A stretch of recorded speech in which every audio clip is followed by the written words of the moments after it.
예, 안녕하십니까. 이렇게 훌륭한 자리에 좌장을 맡게 되어서 영광스럽게 생각합니다. 아까 발표를 들으면서 올해 7월에 65세 이상 인구가 1,000만 명이 되었다는 그런 발표를 들었는데, 저는 지난 9월에 그 대열에 참여하게 돼갖고 지난번에 독감 예방주사를 맞으러 갔더니 공짜로 맞으라고 그래서 아직 적응이 안 되고 있습니다. 지금 마지막 학기를 강의하고 있는데 아직은 현직에 있기 때문에 지하철 탈 때 제 돈 내고 있습니다만은 퇴직하고 나서는 어떻게 될지 모르겠습니다. 제가 강의를 30년 하고 이제 6개월하고 퇴직을 하는데 그동안 보험학 원론을 강의해 왔습니다, 항상. 그런데 이번 학기에 유례없는 사태가 개인적으로 강의 준비하면서 벌어졌어요. 보험학 원론 교재를 제가 채택을 못했습니다. 제가 그동안 쓰고 있던 교재가 10분의 교수님들이 몇 개 챕터씩을 맡아갖고 그렇게 교재를 만든 게 있었는데, 그렇게 이제 여러분들이 하게 된 동기는 첫 번째, 학생들이 책을 안 사요, 요새. 여러분들도 아마 그러실는지 모르겠는데, 그래서 이 보험이 자꾸 변화하고 있기 때문에 여러 교수님들이 챕터를 나눠서 하면은 빨리빨리 교재를 개정할 수 있겠다 하는 그런 취지에서 했습니다. 그런데 이번에 1년 만에 강의를 다시 하려고 보니까 교재가 없어요. 출판사가 망했습니다. 그리고 10분의 교수님 중에 5분이 퇴직을 하셨어요. 그러니까 이게 고령화가 딴 데 있는 게 아니라 나에게 그 물결이 다가오고 있구나 하는 걸 개인적으로 느낍니다. 그리고 요새 군대 얘기 가끔씩 나오는데, 그래서 제가 유심히 보면서 또 놀란 게 10년 전만 하더라도 제 강의실이 50명, 60명 이렇게 되는데 ROTC 학생들이 항상 2~3명이 있었어요. 그리고 캠퍼스 지나가다 보면 학기 초에 아주 시끄러울 정도로 충성 그러면서 그런 ROTC 학생들을 많이 봤는데 요새 진짜 못 봅니다. 소리를 못 듣고 강의실이 없어요. 그래서 이 경희대학교의 ROTC 정도면 우리나라 군대 간부 인력으로서 상당히 좋은 그런 인력인데 이거 앞으로 군대 어떻게 할까? 그런 걱정이 새삼스럽게 든다는 이야기죠. 그런 것들이 제가 캠퍼스에서 실제 생활하면서 갖게 되는 그러한 이제 초저출생, 초고령화의 그런 개인적인 경험이다 이렇게 생각을 합니다. 그 외에도 수없이 많겠습니다만은 그런 얘기하려면 시간이 너무나 부족하겠죠. 그래서 개인적인 생활 단상을 여러분에게 말씀드리면서 지금 시간이 그렇게 많지 않습니다만은 이 토론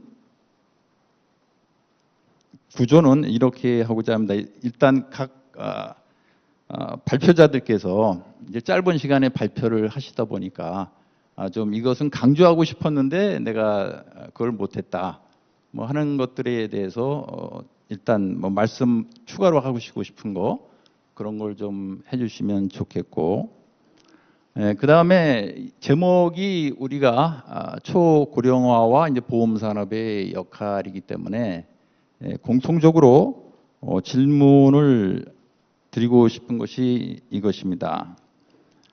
한국의 보험 산업이 제가 89년도에 학위 마치고 들어와서 한 35년간 지금 이제 보고 있는데,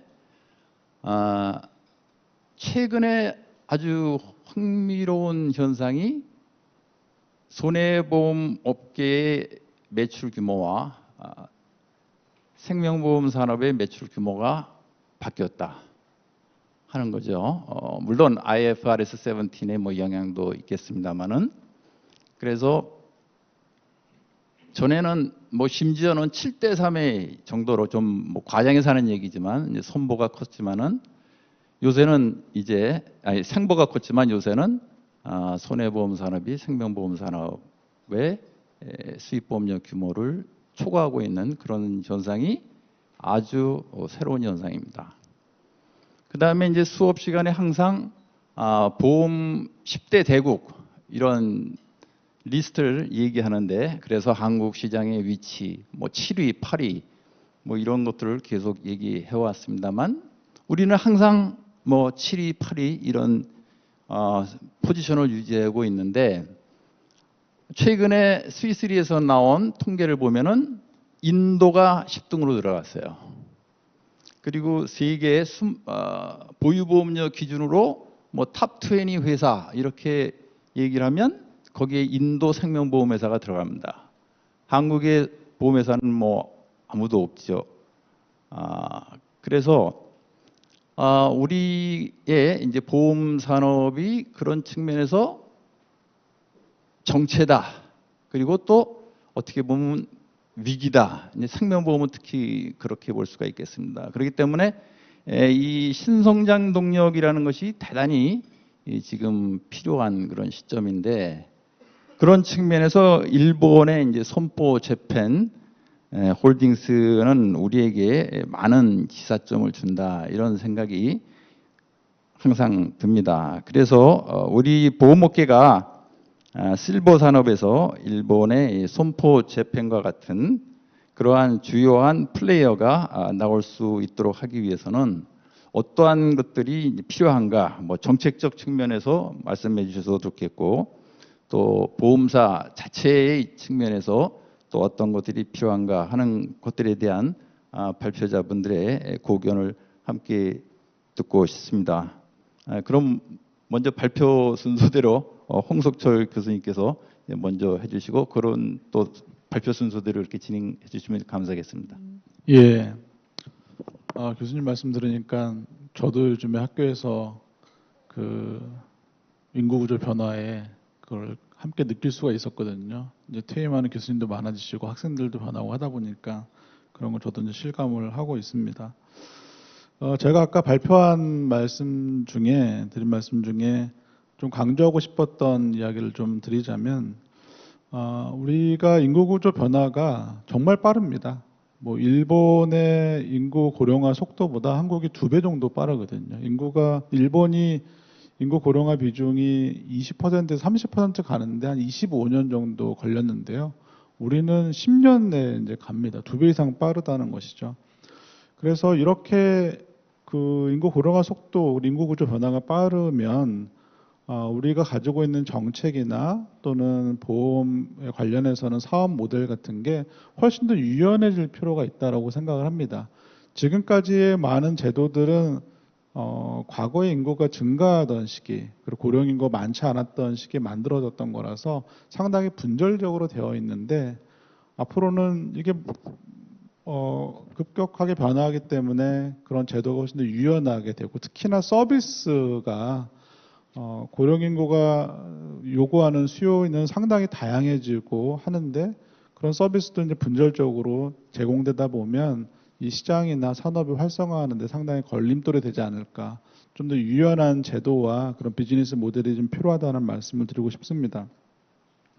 이 공통된 질문을 주셨는데, 저도 이제 많이 이제 보고 있습니다. 이제 생명보험이나 손해보험의 위치가 많이 바뀌고, 근데 그 이유는 그만큼 우리가 일상에서 느끼는 리스크의 유형도 많이 달라지고 있기 때문에 그렇다고 생각을 합니다.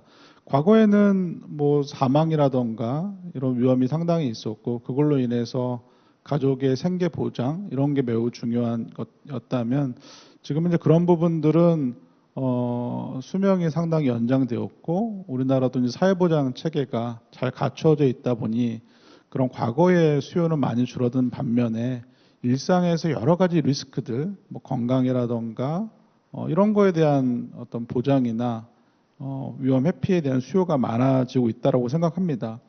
그런 측면에서 아까 우리 그 금융위 국장님께서 말씀 주셨던 것처럼 앞으로 보험업이 좀 나갈 될 방향은 이 생애 주기에서 우리가 발생하는 여러 가지 그런 니즈라던가 그 니즈가 꼭 위험뿐만 아니라 삶의 관리라던가 이런 포털 케어로 갈 필요가 있다라는 생각을 저도 가지고 있습니다.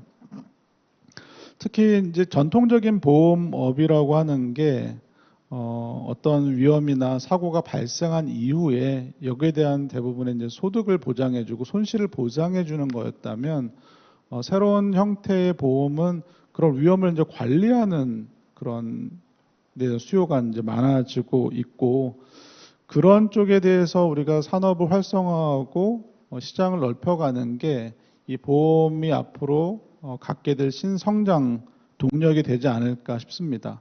물론 뭐 노인 요양이나 돌봄이라고 하는 게 당장의 수익을 내기는 어려운 측면도 있지만 좀 더 생각을 달리 해보면 우리가 고령화가 많아지면 그 고령화에 맞는 다양한 소비 패턴도 달라지기 마련입니다. 그렇다면 요양이나 돌봄이라는 게 일종의 플랫폼 역할을 하면서 유통이라던가 뭐 건강 관리라던가 이런 다양한 영역으로 보험 산업의 그 어떤 시장도 더 확대될 수 있고 그렇게 돼야지 정체되어 있는 보험 산업이 좀 더 발전할 수 있는 계기가 되지 않을까 그런 말씀을 드리고 싶고요.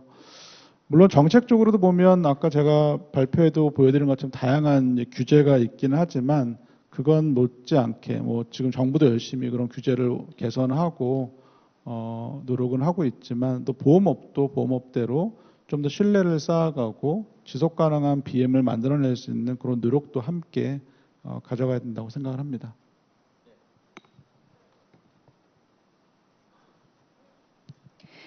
네, 송윤아입니다. 제가 발표한 내용이 주로 인구 고령화 관련해서 우리 그 사회가 당면한 주요 과제 몇 가지를 이야기를 하면서 본의 아니게 6개 중에서 5개가 장기요양보험 제도에 대해서 이야기를 하게 됐습니다. 저는 개인적으로 장기요양보험 제도가 굉장히 훌륭한 제도이고 제법 잘 설계된 제도라고 생각을 합니다. 사실 우리나라는 장기요양보험 제도를 2008년도에 도입을 하게 됐는데 우리나라와 같은 이런 공적 장기 요양보험 제도가 만들어진 나라가 그렇게 많지가 않습니다. 그래서 이제까지 제가 6개 중에 5개를 장기 요양보험에 집중해서 말씀을 드렸었는데 이 장기 요양보험이 2008년도에 도입이 돼서 지난 16년 동안은 불가피하게 인구 고령화 속도를 따라잡으려다 보니까 양적인 확충을 집중할 수밖에 없었습니다. 근데 이제 16년이 지나고 이제는 뭐 베이비 부모들 어느 정도 여유가 있는 베이비 부모들이 고령층에 편입이 되면서 앞으로는 좀 질적인 측면에도 우리가 신경을 써야 되지 않을까. 물론 지금도 신경 많이 썼지만 방법을 좀 전환해서라도 적극적으로 이쪽 부분에 질적인 부분을 개선할 필요가 있지 않을까 하는 측면에서 말씀을 드렸던 사안입니다.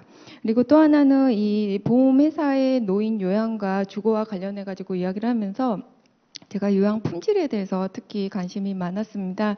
왜냐하면 영리법인이 이런 시장에 들어간다고 했었을 때 가장 걱정을 하는 것이 바로 영리법인이 이런 시장에 들어가면 그 코스트 이익을 극대화하기 위해서 비용을 절감할 인센티브가 있고 그러기 위해서 뭐 요양 인력을 뭐 최소화한다든지 아니면 시설을 굉장히 안 좋게 한다든지 뭐 그런 해외 사례들을 인용을 가끔 해서 이야기를 하시는데요. 근데 기업이 기본적으로 영리를 추구하기는 하지만 그게 시기의 타임프레임을 좀 고려할 필요가 있을 것 같습니다. 보험회사의 경우 아무래도 영리를 추구도 하기도 하지만 지속 가능성에 상당히 많은 방점을 두고 있기 때문에 이 사업이 장기적인 시기에서 이익을 추구하는 그런 방향성도 있다는 걸 고려를 한다면 시장 플레이어로서도 충분히 의미 있는 사업자가 되지 않을까 하는 생각을 해봤습니다. 개인적으로 요양 품질에 상당히 관심이 있는 이유는 뭐냐면 저희 어머니 같은 경우에는 저 같은 딸이 있어서 상당히 다행입니다만 저처럼 홀로 있는 사람의 경우에는 저는 사실 제가 노후에 거주할 시설에 대해서 고민을 하면서 이쪽에 관심을 갖게 됐고 이쪽에 대한 연구를 하게 되었습니다. 그런 측면에서 봐주면 대단히 감사할 것 같고요. 그 다음에 보험 산업의 신성장 동력에 대해서는 제가 참 어려운 부분이 있는데요. 있는데요. 다만 한 가지는 보험회사가 너무 단기적인 수익성에 매몰되기보다는 어떤 산업 규모에만 너무 매몰되기보다는 그 사업이 간접적으로 창출해낼 수 있는 신규 비즈니스 기회라든지 그 어떤 사회적 책임, 뭐 그런 실천, 뭐 그런 측면의 것도 충분히 고려해 가면서 접근해 보면 어떨까 하는 생각이 듭니다. 죄송하지만 지금 말씀드리는 도중에 갑자기 하나 더 생각이 났는데 아까 그 안청국 국장님께서 민간 요양보험에 대해서 말씀을 하셨습니다. 그래서 제가 이 자리를 빌어 한 가지 더 말씀드리고 싶은 부분은 이미 우리는 국민건강보험하고 실손건강보험 간의 어떤 관계에서 상당한 논쟁들이 이제까지 있어 왔습니다. 그래서 민간 요양보험의 경우에는 분명히 가격 인하 효과가 있는 것은 분명하고 그로 인해서 어떤 비급여라든지 그런 민간 요양 쪽에 서비스가 있다면 그거를 추가적으로 이용할 인센티브를 충분히 제공할 합리적으로 개연성은 충분히 있죠. 그래서 제가 바라는 거는 앞으로 민간 요양보험 쪽에 어떤 정책적인 계획이 있다라고 한다면 금융당국과 보건복지부가 충분히 소통을 해서 우리에게 있는 이런 훌륭한 공적 장기요양보험과 민간 요양보험이 좀 조화를 이루어서 갔으면 하는 바람입니다. 네, 이상입니다. 감사합니다.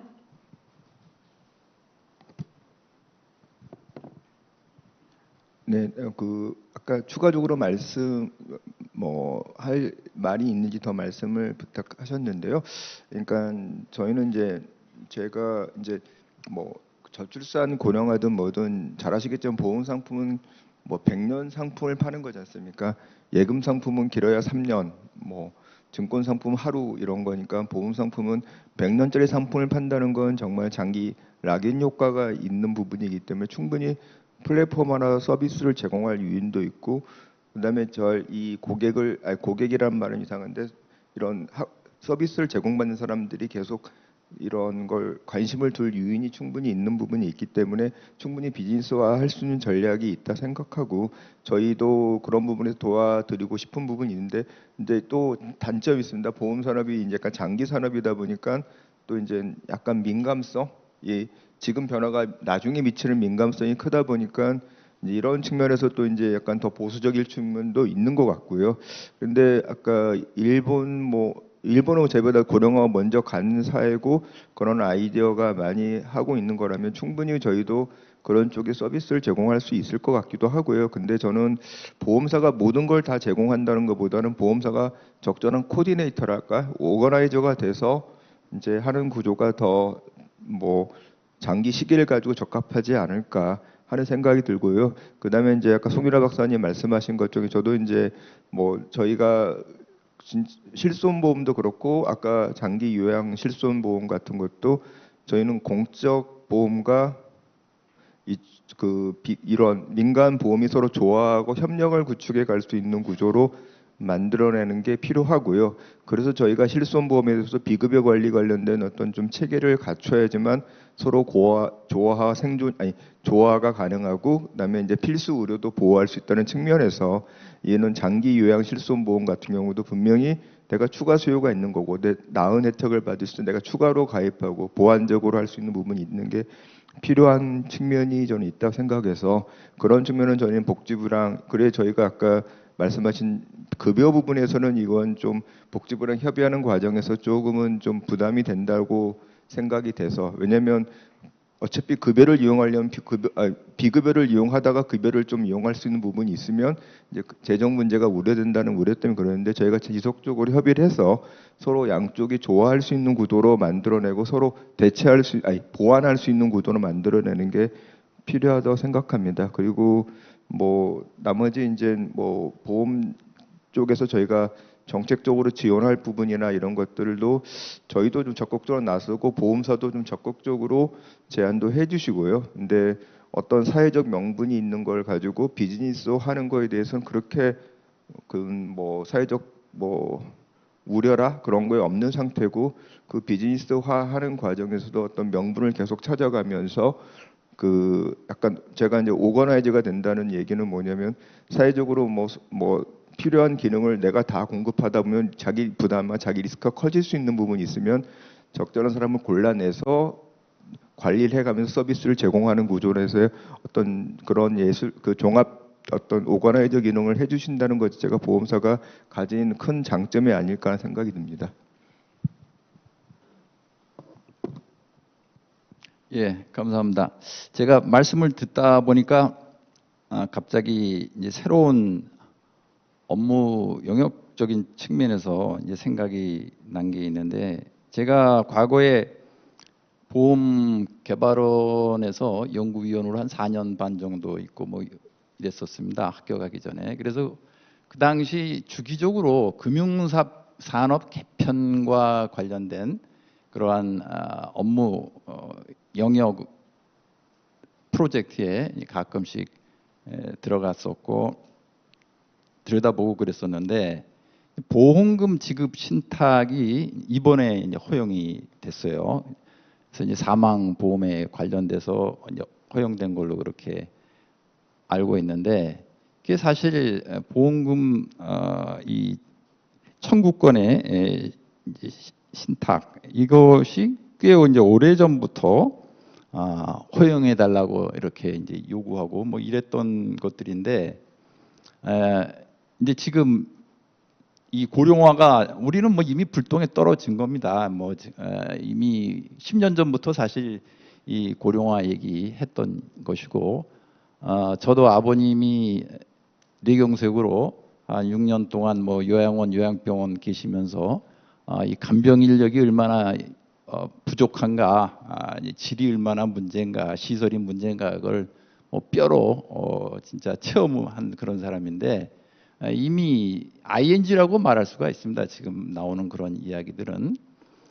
근데 그런 측면에서 이러한 이 업무 이 영역 같은 것들도 좀 빠르게 뭐 업계에서 보면은 이러한 이제 질병보험 뭐 이런 쪽도 좀 나왔으면 좋겠다. 뭐 이러한 얘기들도 상해보험뿐만이 아니라 이런 이제 범위 확대 이런 얘기들도 이제 나오고 있기 때문에 이런 것들이 이제 금융 차원에서는 좀 전향적으로 갔으면 좋겠다는 그런 이제 생각을 해봅니다.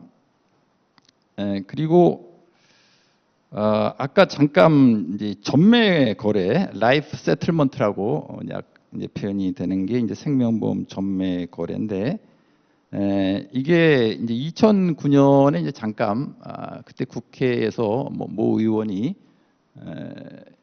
뭐 법안을 냈던가 뭐 그랬던 걸로 기억이 되는데, 그 당시 그래서 뭐 은행연합회 이런 이제 세미나장에서 크게 라이프 세틀먼트에 대해서 세미나도 있고 뭐 그랬었습니다.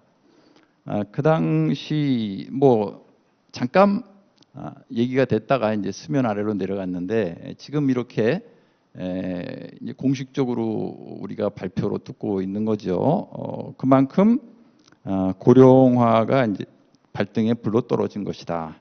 그 당시만 하더라도 타인의 기대 수명을 거래 대상으로 하는 거기 때문에 상당히 이건 윤리적인 이슈가 있는 것이다. 뭐 또 보험 회사들도 특히 외국계 보험 회사를 중심으로 많은 이제 반대도 있고 뭐 그랬던 걸로 기억이 됩니다만, 이런 것들도 지금 우리가 적극적으로 논의가 이제 되고 있는 것이기 때문에 여기에 대해서 현재 어떤 뭐 계획을 금융당국에서 갖고 계신지 이런 거에 대해서 좀 문의하고 싶습니다. 우리 국장님께. 예.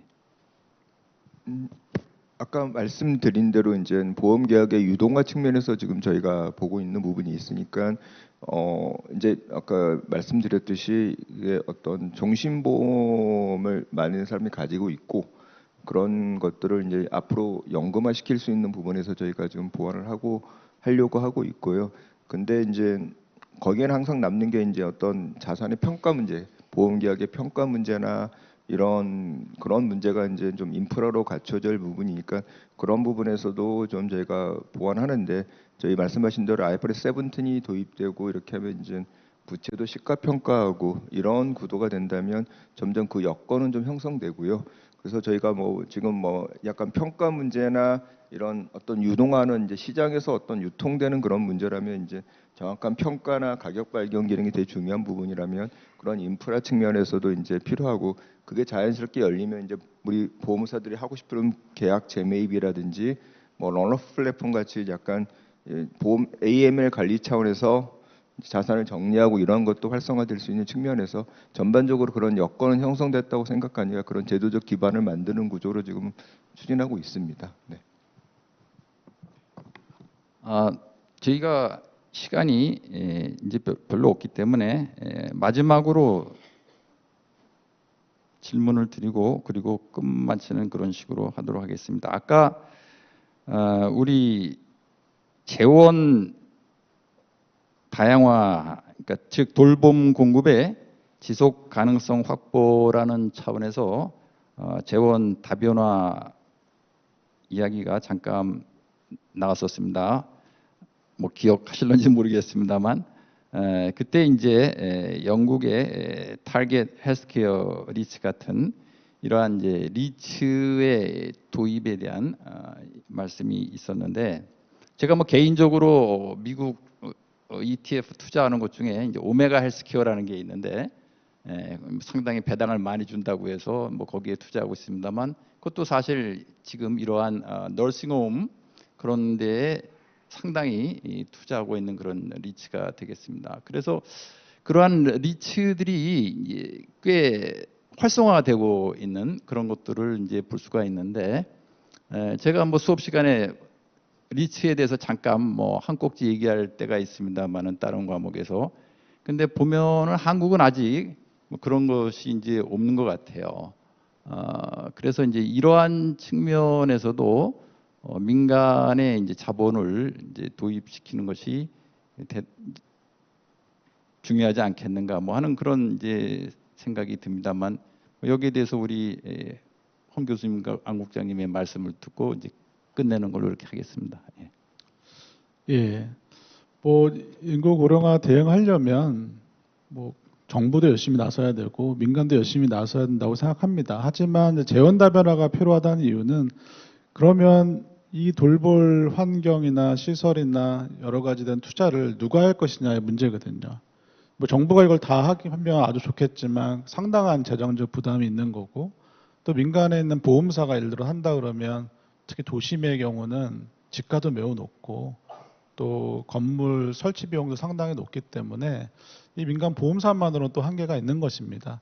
그리고 리츠 같이 이제 부동산 전문 투자회사 등과 같이 결합을 하면 여러 민간에 있는 자원들을 최대한 좀 모아서 우리가 막혀 있는 부분들을 어떻게 헤쳐나갈 수 있을까 하는 측면에서 매우 중요하다고 보고요.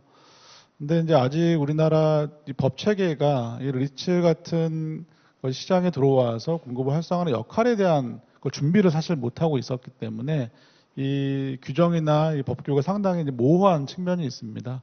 최근에 이제 그런 것들은 이제 규제를 개선하려고 하는데 그러면 분명히 이제 공급 확대는 매우 이제 기여할 것으로 봅니다. 근데 다만 이제 우려되는 바는 일부 이제 그런 민간 자본이 들어오는 거에 대해서 일각에서는 해외 사례를 예를 들면서 그런 리츠에 들어왔는데 나중에는 결국은 단물만 빼먹고 나갔다. 이게 우리나라에 상당한 나중에 문제를 일으킬 것이다. 라는 이제 그런 우려 때문에 이런 규제 개선이 좀 더딘 측면도 있는 것 같습니다. 근데 그런 부분들은 충분히 법이나 규정을 보완을 해서 그런 문제가 발생하지 않도록 안전장치도 함께 마련해 가는 것이 국민들에게도 신뢰를 줄 수 있고 시장을 확대하는 데 좀 더 의미가 있을 것 같습니다. 그런 아까 임대시설이나 요양시설 관련돼서 투자 같은 형태는 옛날에 이제 민간 자금을 활용하는 논의는 한 2000년 중반부터 있었습니다. 뭐 BTS 우리 저기 BIT 죄송합니다. 그 민간 임대 이렇게 자금을 이용하는 그런 구도의 영어를 까먹었습니다. 그래서 그런 부분이 있는데 지금 이제 그 근본적인 건립도는 필요성은 공감합니다. 어차피 재정의 부담이 커지고 있기 때문에 또 재정도 이제 약간 경제적 자산으로 많이 지출하다 커지고 있기 때문에 이제 시중에 자금들이 많이 모여 있습니다. 은행들도 있고 특히 보험사 같은 경우는 이제 어차피 그 저희가 이제 자산 부채 관리상 자산은 만기에 많이 길게 있는데 부채가 짧은 게 많아서 저희가 잘 맞추기 어려운 부분이 있으니까 이런 임대 시설 같은 경우나 이런 것들을 길게 가져가는 측면에서는 되게 필요한 측면이 있는데 저희가 약간 이제 이런 부분이 있습니다. 아까 그런 리츠가 활성화 안 된 것도 있고 우리 자금들이 들어갈 때 유형값들이나 이런 것들이 좀 약간 좀 크게 작용하는 부분이 있고 그다음에 이제 그러면 이제 재정과 같이 역할을 할 수 있는 부분이 있는데 그런 부분에서는 저희가 지속적으로 좀 보완하고 있는데 여전히 좀 보험사는 좀 안정적인 자산을 만들어내길 원하는 거고요. 그다음에 이제 그 대신 저기 재정이 할 역할은 전부를 대는 게 아니라 약간 리스크를 좀 커버해주는 그런 구도로 이제 연합을 하는 그런 구도가 필요할 것 같고요. 그다음에 이제 또 하나는 이제 그런 저기 약간 좀 규제 영역과 연관돼 있는 부분인데 아까 리츠가 들어오거나 이런 쪽은 수익성이나 영리성을 추구할 수밖에 없으니까 약간 이제 그런 서비스를 제공하는 주체, 예를 들면 복지부나 이런 측면에서는 지나친 영리성을 제한하고 이러다 보니까 이제 수익성이 안 나오니까 좀 제한되는 측면이 있어서 그런 양쪽에 약간 상반된 시각을 잘 조화할 수 있는 부분에 어떤 근본적인 좀 접점을 찾아내는 게 이런 시중 자금들이 그런 사회적 필요 시설에 대해서 공급하고 적절한 수익성을 가져낼 수 있으면서 이제 돌아가는 구조가 적합할 것 같고요. 그에 가장 적합한 게 장기 자산 투자는 보험 쪽에서 많은 역할을 할 수 있는 거고요. 그 역할을 이제 저희 쪽에서 좀 같이 만들어낸 거. 외국에서는 이제 시장 자생적으로 발전한 부분도 있지만 저희는 먼저 정부 영역이 들어와서 그걸 규제를 하고 있는 영역이다 보니까 좀 관심이 없는 영역도 있는 것 같고 그런 좀 한계가 있는 부분이 있으니까 그런 부분은 좀 지속적으로 보완할 필요가 있을 것 같습니다. 그래서 저희가 뭐 장기 임대 시설이나 요양 시설 같은 형태에서 저희가 지속적으로 지금 얘기를 하고 있는 부분이 있습니다. 근데 아까 보험사나 은행 내부에서는 그런 리스크 값에 대한 어떤 한계라든지 이런 게 좀 있는 부분도 있고요. 제도적으로 막힌 부분도 있고 그건 또 좀 풀어 나갈 거고 또 하나 측면은 이제 그런 서비스를 공급 관리 주최하는 쪽에서도의 그런 어떤 공익적 측면에서 접근 방식이 조금은 이제 수익성을 제한하는 측면도 보완이 필요할 부분이 있는 것 같습니다. 예, 감사합니다. 12시가 막 지났습니다. 이렇게 늦게까지 경청해 주셔서 감사드리고 토론 이상으로 마치겠습니다. 감사합니다.